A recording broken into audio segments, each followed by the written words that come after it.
The food was gone, the officers were dead, and a forgotten coral reef had just become an inescapable prison.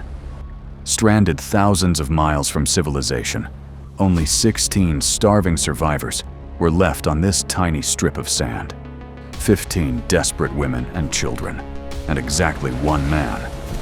But as he systematically drags the colony's entire arsenal of weapons up to a fortified lighthouse and locks the heavy door behind him, the women realize a horrifying truth. The deadliest threat on this island isn't the starvation, the isolation, or the ocean. It is him.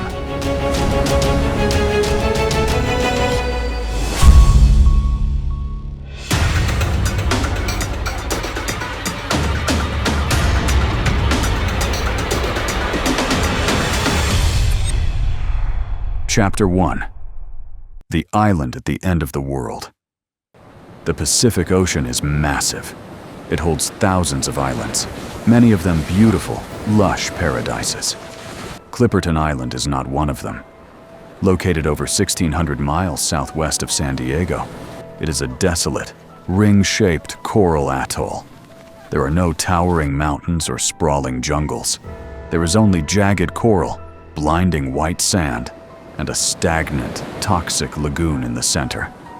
The water in this lagoon is completely dead and emits a foul, sulfurous odor. In the middle of this lagoon lies a treacherous, deep abyss known as the bottomless hole. It is an incredibly hostile environment, a place where nature seemingly intended no human being to ever set foot.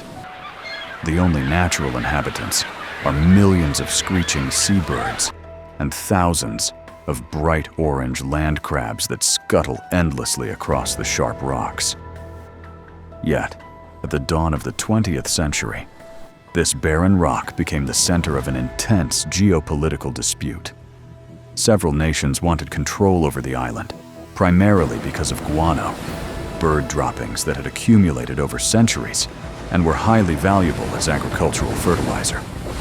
To assert their dominance and secure their claim, the Mexican government decided they needed a permanent presence. They couldn't just plant a flag. They needed people. A small garrison of Mexican soldiers and their families were left stranded on this deserted atoll. They were sent to live in one of the most isolated places on the entire planet. But beneath the surface of this patriotic mission, a dark reality was waiting. The families arriving on the island had no idea that they were stepping into a trap. The environment was actively hostile, the coral tore at their shoes, and the isolation was absolute. They were entirely dependent on a single lifeline to the outside world, a lifeline that was about to be severed in the most abrupt and terrifying way imaginable.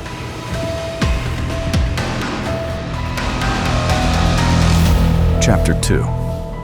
The Forgotten Garrison. Captain Ramon Arnaud was a proud military man. He was appointed as the governor of this remote outpost. He arrived with his young wife, Alicia, and a strict sense of duty. Alongside them were dozens of soldiers, their wives, and their children. In the beginning, the settlement functioned as intended. They built small, makeshift huts. They established a routine. They maintained the lighthouse that stood on the highest point of the island, a jagged volcanic rock jutting out of the coral. For a few years, life on Clipperton was tolerable. Every 2 months, a supply ship would arrive from Acapulco. This ship brought fresh water, vegetables, meat, and news from the mainland. The island itself offered almost nothing.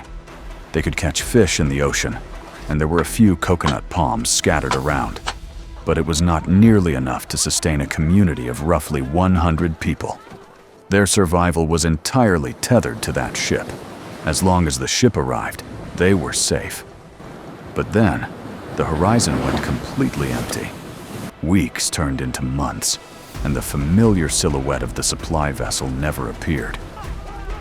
Back on the mainland, the Mexican Revolution had erupted into chaos. Governments were falling, the military was fractured, and the tiny, distant outpost of Clipperton Island simply slipped down the priority list until it vanished from it entirely. No one was coming to bring them food. No one was coming to bring them home. Chapter 3. The Slow Decay. The realization of their abandonment set in slowly. At first, they rationed their remaining supplies, hoping there was simply a delay in the schedule. But as the months stretched into a year, the gravity of their situation became horrifyingly clear. Food ran out. The community was forced to forage the island just to stay alive. They hunted the seabirds, choking down the tough, unsavory meat. They cracked open the land crabs. But a diet of birds and crabs lacks essential nutrients. Without the fresh fruits and vegetables from the mainland, a silent, insidious threat began to creep through the camp. If you don't know, scurvy is brutal. Without vitamin C, the human body essentially begins to break down. The connective tissues fail. Gums bleed and swell. Teeth loosen and fall out. Old wounds spontaneously reopen. The pain in the joints becomes so agonizing that merely standing up is an ordeal. The inhabitants of Clipperton had a meager supply of coconuts, which contained some vitamin C, but it was nowhere near enough.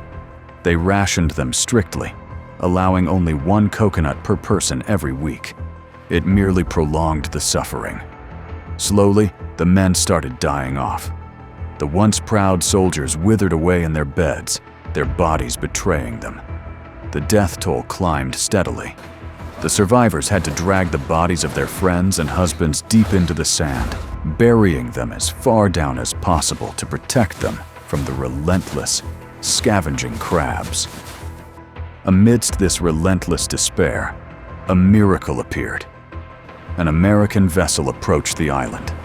It wasn't their usual supply ship, but it was salvation. The American crew came ashore, rescuing a German mining representative who had entirely lost his mind due to the isolation. The Americans looked at the starving, scurvy-ridden garrison and offered to take everyone aboard. They warned Captain Arnault about the global conflict breaking out and the chaos consuming Mexico. They urged him to leave. But Arnault, bound by a fatal sense of pride and military duty, refused to abandon his post. The ship sailed away, leaving the garrison to their fate.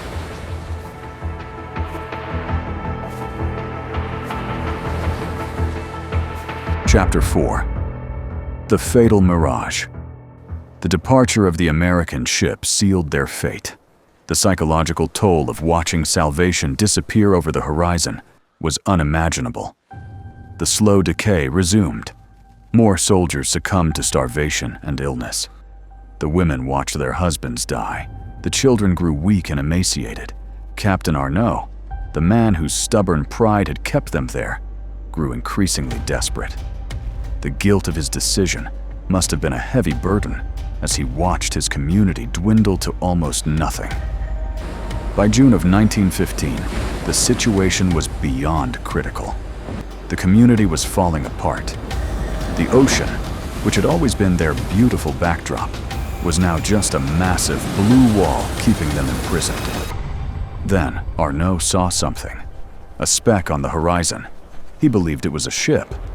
Whether it was a real vessel or merely a cruel mirage brought on by hunger and desperation, we will never truly know.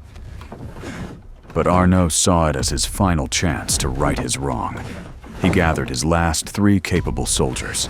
They boarded a small, fragile canoe and paddled out toward the turbulent Pacific breakers. The women and children stood on the beach, watching with bated breath. But the ocean was merciless. The waves smashed the tiny wooden boat against the unforgiving coral reef. The canoe capsized. The women watched in absolute horror as the men fought the churning water, their weakened bodies unable to overcome the undertow. Every single man in the boat drowned. The leader was gone. The ocean had taken their last shred of hope.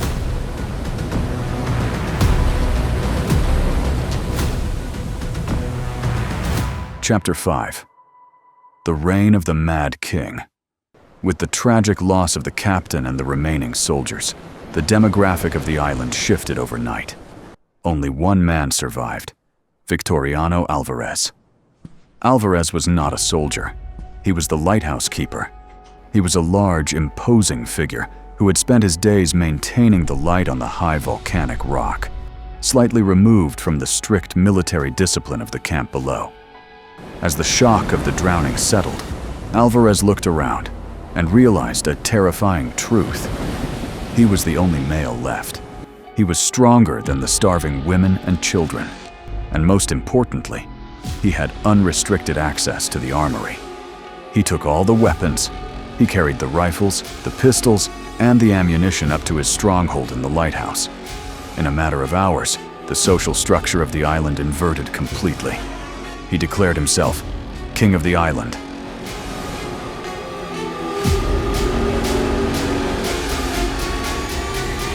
The isolation, the hunger, and the trauma had fractured his mind, bringing out something truly dark. He was no longer just the lighthouse keeper. He was an absolute dictator. He controlled the only functional firearms. He controlled the remaining food supplies. The 15 surviving women and children were completely at his mercy. The nightmare escalated rapidly. He enslaved the surviving women and children. The island became a prison within a prison. Alvarez demanded total obedience. Those who defied him faced his physical wrath.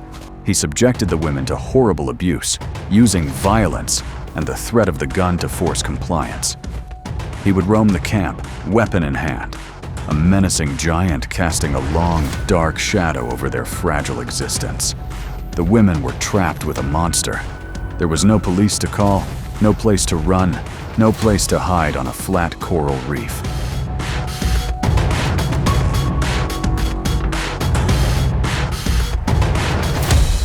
Chapter 6. The Breaking Point. It took years for the women to rebel against this so-called king. Years of living under a regime of terror. They had survived starvation. They had survived scurvy. They had survived the tragic loss of their families, only to be subjected to the daily horrors of a tyrant's rule. They lived in constant, overwhelming fear. Alvarez would hoard the birds he caught, eating them in front of the starving children, throwing them scraps only when it amused his twisted ego. To make matters worse, a violent hurricane struck the island. The sheer force of the wind tore through their fragile settlement, ripping the roofs off their huts and scattering their meager possessions. The women and children were forced to huddle in the ruins, exposed to the elements, while Alvarez remained secure in the sturdy lighthouse structure on the rock above. The storm was a physical manifestation of the absolute chaos they lived in every single day. But human endurance is a remarkable thing. The women of Clipperton Island were not broken. Beneath their emaciated frames and their profound trauma, a fierce will to survive was hardening into a resolve for justice. They began to communicate in hushed whispers. They watched his movements. They learned his routines. They knew that as long as he had the guns, they could not fight him openly. They had to wait for the right moment of extreme vulnerability. The tension reached its absolute peak in July of 1917. Alvarez, feeling invincible in his undisputed power, summoned one of the women, Tirza Rendon, to his hut. His intentions were clear, and the history of his brutality left no doubt about what would happen next. But the women had decided that enough was enough. The reign of the Mad King had to end, no matter the deadly cost.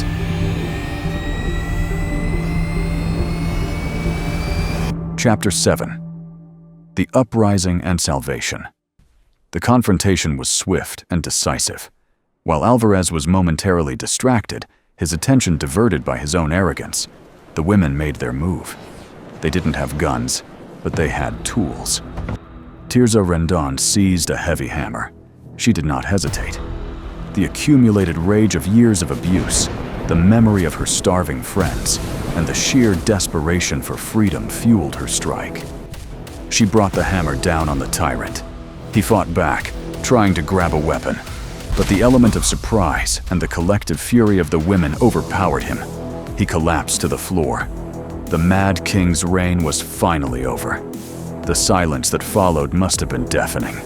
The tyrant was gone. The heavy, oppressive cloud of fear that had blanketed the island evaporated, leaving behind a group of exhausted, traumatized, but ultimately free survivors. They had taken back their lives from the very edge of the abyss. But the ultimate twist of fate occurred the very next morning.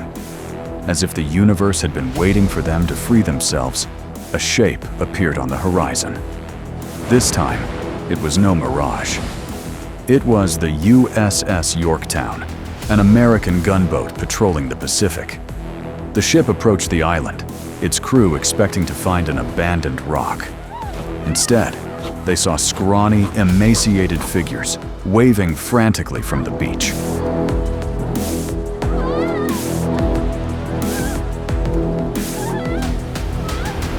Chapter 8. The Legacy of Clipperton. The rescue was a scene of profound emotional contrast. The American sailors, well-fed and in crisp uniforms, stepped onto the coral to find women and children who looked like living ghosts. The survivors were brought aboard the Yorktown. The commander listened in absolute disbelief as Alicia Arnault, the widow of the captain, recounted the horrors they had endured. The story of the starvation, the diseases, the drownings, and the monstrous reign of Victoriano Alvarez. When the sailors went ashore to investigate, they found the dilapidated remnants of the settlement. They entered the lighthouse keeper's hut and found the giant body of the tyrant sprawled on the floor, a brutal testament to the breaking point of the human spirit. The women had done what they had to do. They had survived the island, and they had survived him. The survivors were eventually taken back to the mainland. They had left as a proud military garrison and returned as traumatized refugees. Their incredible story faded into the background of history, overshadowed by the massive global conflicts of the era. Clipperton Island remains empty to this day, a barren rock in the ocean. The guano is gone, the huts are destroyed, and the weapons have rusted away. But the tragedy of the island stands as a dark reminder of how quickly civilization can strip away when humanity is isolated, forgotten, and left to face the darkest corners of its own nature. So, if you thought this story was crazy, hit that like button and subscribe for more dark histories from the edges of the world. Let me know in the comments, would you have left with the American ship or stayed out of duty?